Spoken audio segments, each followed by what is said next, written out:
Bonjour et bienvenue. Alors aujourd'hui j'avais envie de regarder quel était le message du tarot pour vous. Mais avant tout je voulais vous remercier de visionner mes vidéos, de vous arrêter, de partager, de commenter, de vous abonner, de laisser donc aussi des commentaires pour me dire quels sont les tirages que vous aimeriez voir sur cette chaîne. Je pense que ça peut être vraiment super sympa d'aller dans ces optiques-là et de voir ce qui peut vous intéresser sur cette chaîne. Moi, ça me donne aussi en même temps des idées de ce qui vous plaît et puis de voir ensemble quels sont mes ressentis par rapport à une situation. Voilà. Donc, allons-y pour le tirage. De quoi le tarot a envie de nous parler aujourd'hui ?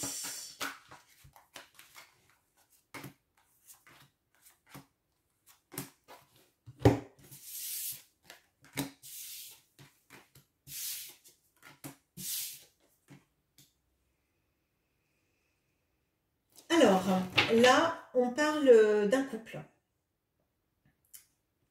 Alors, d'un couple où, moi, de ce que je ressens, une des deux personnes, donc, qui est la reine de denier en l'occurrence, je ne vous ai pas montré les cartes, bien sûr. Donc, on a la reine de denier, on a le 10 de bâton, on a le roi de denier et on a le 8 de pentacle. Je pense que là, il y a un couple. Alors, un couple officiel ou non, hein. Potentiellement plus officiel parce qu'ils sont de la même famille de la famille des deniers, c'est le roi et la reine de denier.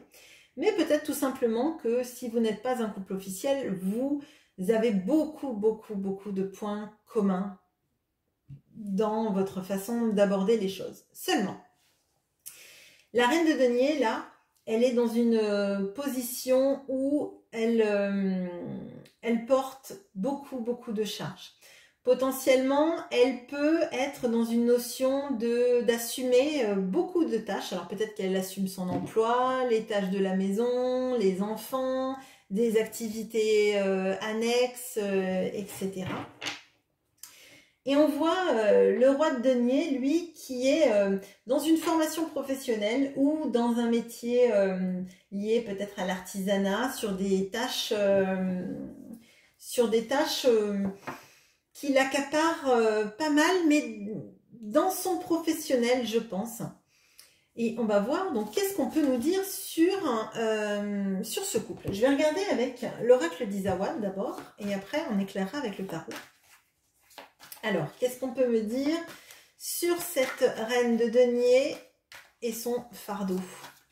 Je parle pas de son mari, hein, je parle du fardeau qu'elle porte. Allez, hop. Hop. Qu'est-ce qu'on peut me dire sur ce roi de denier et ce 8 de denier, sa formation ou son travail méticuleux? Ok.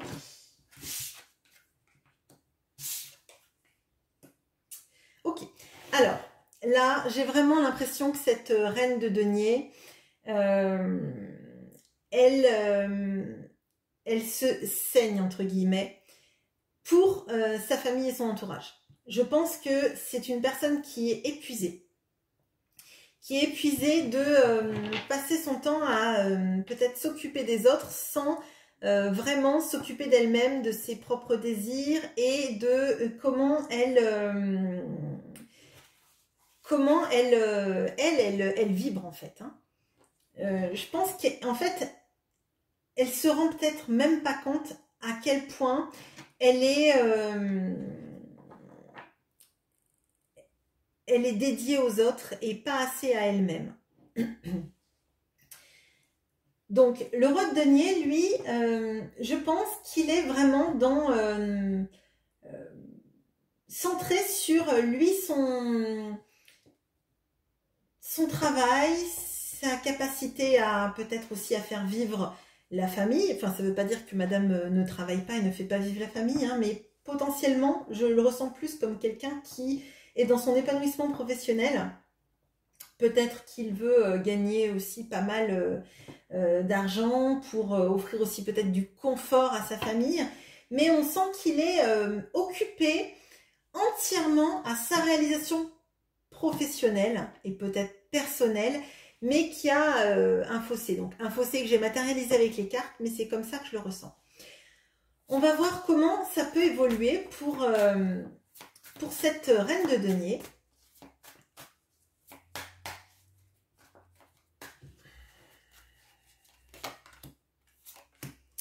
Et pour ce roi de denier, comment est-ce que ça peut évoluer cette situation?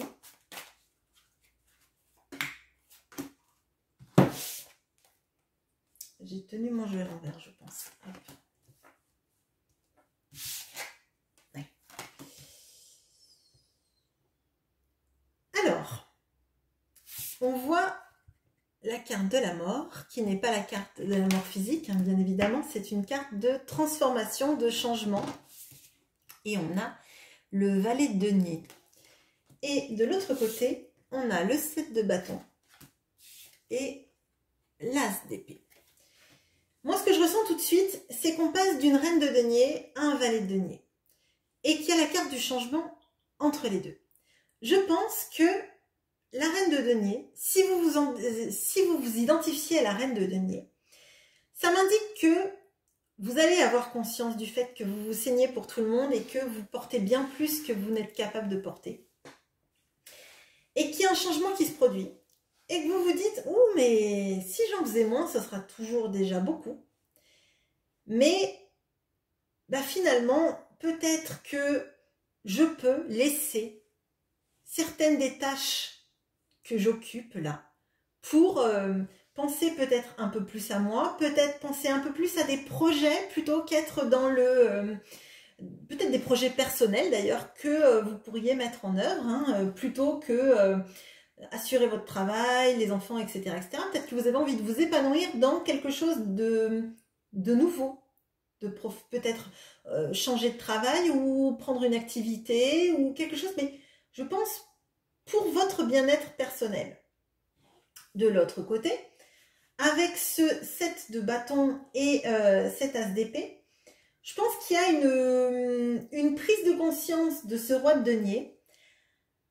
Après, peut-être des accusations, ou en tout cas, peut-être que il va y avoir une petite dispute dans le couple, ou en tout cas, une remise des pendules à l'heure en disant ben, je fais tout, tu fais rien, ou tu fais rien, tu penses qu'à ton travail, à ton plaisir personnel, alors essaye de m'aider, essaye de... Peut-être que c'est une prise de conscience qu'il y a, parce qu'il y a une prise de conscience, une nouvelle vision des choses qui arrive après peut-être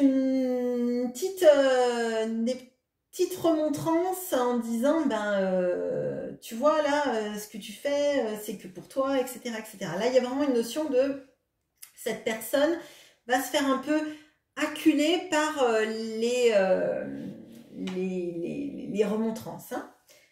On va regarder ce que nous dit l'oracle d'Isawat. Donc à propos de cette mort et de ce valet de denier. Et à propos de ce 7 de bâton et de cet as d'épée.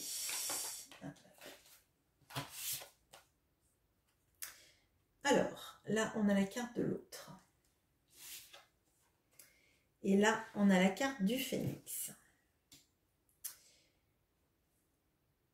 Alors, là, de ce que je peux ressentir, il y a une présence tierce qui arrive dans la vie. Alors, c'est pas forcément un amant ou une amante, hein.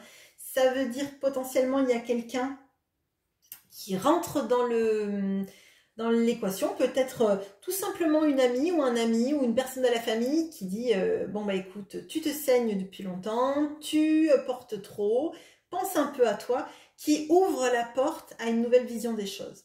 Là, je pense que c'est l'influence de quelqu'un qui vient montrer à la reine de denier qu'elle en fait trop, qu'elle se sacrifie et qu'elle est sans doute pas super dans sa peau et dans sa vision personnelle des choses et trop dans le sacrifice. Alors, là, de ce côté-là, on a le phénix qui va vraiment bien avec cette notion d'as d'épée. Et je pense qu'en fait, ce roi de denier, c'est pas quelqu'un qui est mauvais du tout. C'est quelqu'un qui s'est concentré sur sa carrière, potentiellement, peut-être pour faire vivre sa famille, pour les mettre dans l'abondance, etc. Et qu'il a eu besoin, peut-être que c'est cet autre-là, cet ami ou cette personne de la famille, qui lui fait des reproches en lui disant « Mais t'as vu comment tu traites ta femme, tu fais comme si c'était un meuble, ou ta femme ou ton homme, peu importe. Hein. » etc.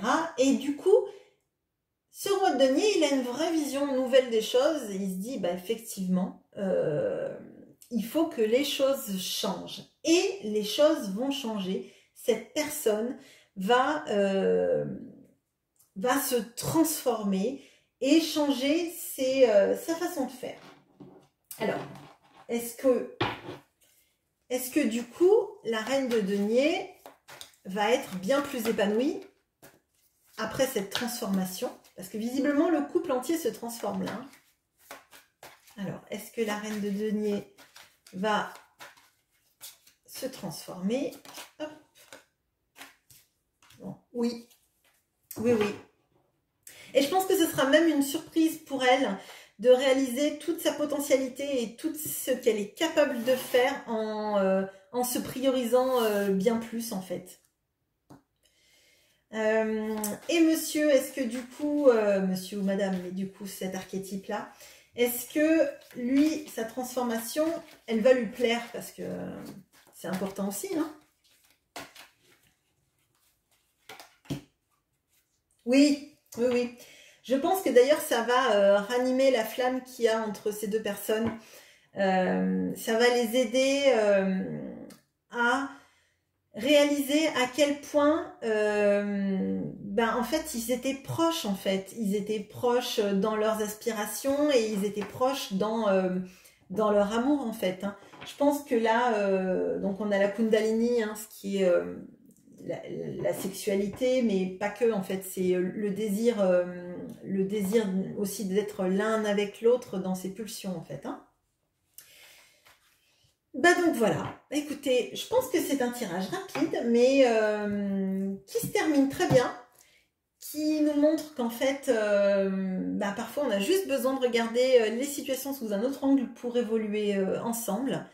Et voilà, j'espère que ça vous aura plu, et je vous souhaite une bonne journée. Au revoir.